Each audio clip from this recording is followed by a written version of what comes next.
हर हर महादेव। किसान बंधुओं, मैं लव कुशपाल आपका स्वागत करता हूं आपके अपने यूट्यूब चैनल एल के पाल खेती बाड़ी में। किसान भाइयों, गेहूं जब गबोट की अवस्था में आता है उस समय से लेकर बाली निकलने तक, बाली बनने तक, गबोट की अवस्था, दुग्धावस्था और फूल की अवस्था, ये ऐसी अवस्था है किसान भाइयों जब हमारे गेहूँ की फसल को सबसे ज़्यादा पोषक तत्वों की आवश्यकता होती है। उसे काफ़ी एनर्जी की ज़रूरत होती है। अब ऐसे समय में हम कुछ ऐसे उर्वरकों का इस्तेमाल कर लें जिससे दानों का भराव तो अच्छा हो तथा दाने की मोटाई भी अच्छी हो तथा दाना वजनी हो तथा दाना चमकीला हो। तो आज की इस वीडियो में हम इस विषय पर बात करेंगे कि आप अपने गेहूं की फसल का वजन, दाने का भराव तथा दाने का चमक कैसे बढ़ाएं, जिसके लिए आपको क्या क्या चीज़ें करनी होगी, कौन कौन से उर्वरकों का उपयोग करना होगा जिससे आपके गेहूं की उत्पादन बढ़ सके। इसके लिए किसान भाइयों, वीडियो को बिना भगाए अंत तक देखें। चलिए किसान भाइयों, हम शुरुआत से आपको बताते हैं। क्योंकि जब गेहूं गबोट अवस्था में होता है तो उस समय हो सके तो आप गबोट को फाड़ के देखिए, उसमें बालियां बन जाती हैं। हालांकि उस समय बाली छोटी होती है, लेकिन उसके बाद बाली की लंबाई, मोटाई, आपके पौधे में कितने पोषक तत्व मिल रहे हैं, ये उस पर निर्भर होता है। यदि आपके पौधे को पोषक तत्वों की ठीक ढंग से ज़रूरत के हिसाब से नहीं मिल पा रहा है या किसी पोषक तत्वों की कमी है तो बाली छोटी रह जाती है, पतली रह जाती है तथा उसकी मोटाई भी कम रह जाती है।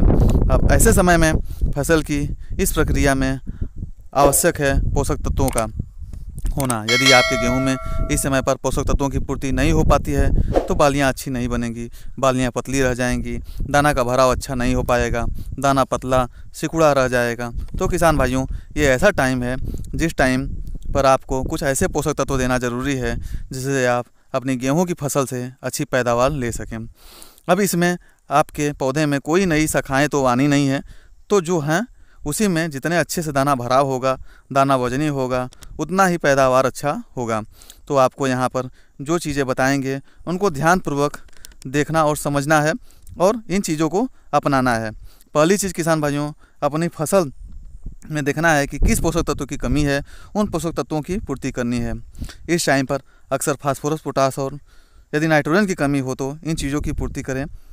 इससे जुड़ी वीडियो किसान भाइयों मैं पहले ही बना चुका हूँ, जो कि आप हमारे चैनल पर जाकर देख सकते हैं और पूरी जानकारी ले सकते हैं। आज की इस वीडियो में हम आपको बताएंगे कि दाना का वजन, मोटाई और चमक कैसे बढ़ा सकते हैं। तो इसके लिए किसान भाइयों दो तीन चीज़ें करनी पड़ेगी, तभी आपको ये चीज़ें अच्छे से आपके गेहूं में हो पाएगी। आपने देखा होगा जब गेहूं की बालियां में दाने का भराव अच्छे से होना चालू होता है तो आपको उसी टाइम पर यह कार्य करना होगा। तो यह समय आपके लिए प्रतिकूल है कि जब बाली निकलने की प्रक्रिया है और फूल की अवस्था हो, क्योंकि फूल की अवस्था के बाद ही जो दाना बनता है वह गेहूं के पकने की अवस्था में आस्ता आस्ता जाता रहता है। तो दाना दुग्धावस्था तक जितना पोषक तत्व तो ले पाता है उतना ही ले पाता है और उतना ही मोटा आपका दाना रह जाता है। तो इसलिए यदि इस टाइम पर आप पोषक तत्वों की पूर्ति नहीं करते हैं तो दाना पतला और सिकुड़ा रह जाता है, हल्का रह जाता है, वजनी नहीं हो पाता है। इसके अलावा एक समस्या और देखने को मिलती है किसान भाइयों कि जो बाली में दाना बनता है वो पूरी बाली में एक समान दाना नहीं बन पाता है। बाली में नीचे की तरफ मोटा तो रहता है और उसके ऊपर साइड पतला रह जाता है। तो इसके लिए आपको करना क्या है, जो मैंने पहले वीडियो में बताया है उसको तो आपको करना ही करना है, मतलब उन उर्वरकों को देना है। उसके बाद आपको ये चीज़ें भी करनी है किसान भाइयों।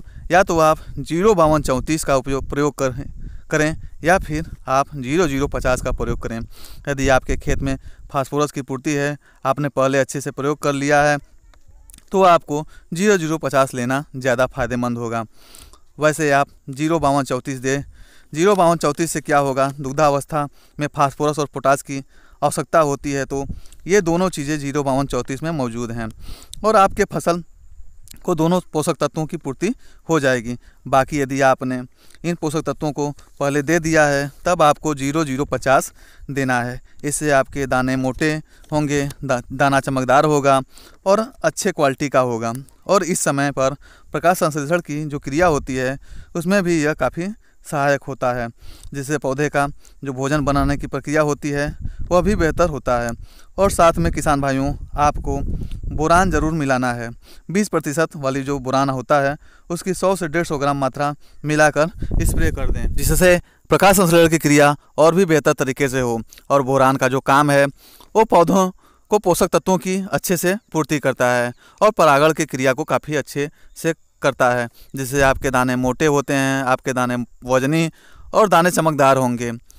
इस तरह से किसान भाइयों आप बोरान का प्रयोग करके दाने को मोटा, वजनी और चमकदार बना सकते हैं।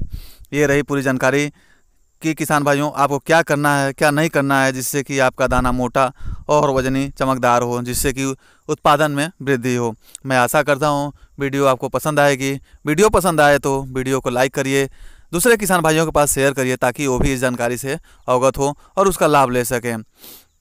अगर चैनल पर पहली बार आए हैं तो चैनल को सब्सक्राइब कर दीजिए, घंटे वाले बटन को दबाकर आल पर सेलेक्ट कर लीजिए, ताकि आपको समय समय पर खेती बाड़ी से संबंधित जानकारी मिलता रहे। इस वीडियो में इतना ही, मिलते हैं अगली वीडियो में, तब तक के लिए हर हर महादेव।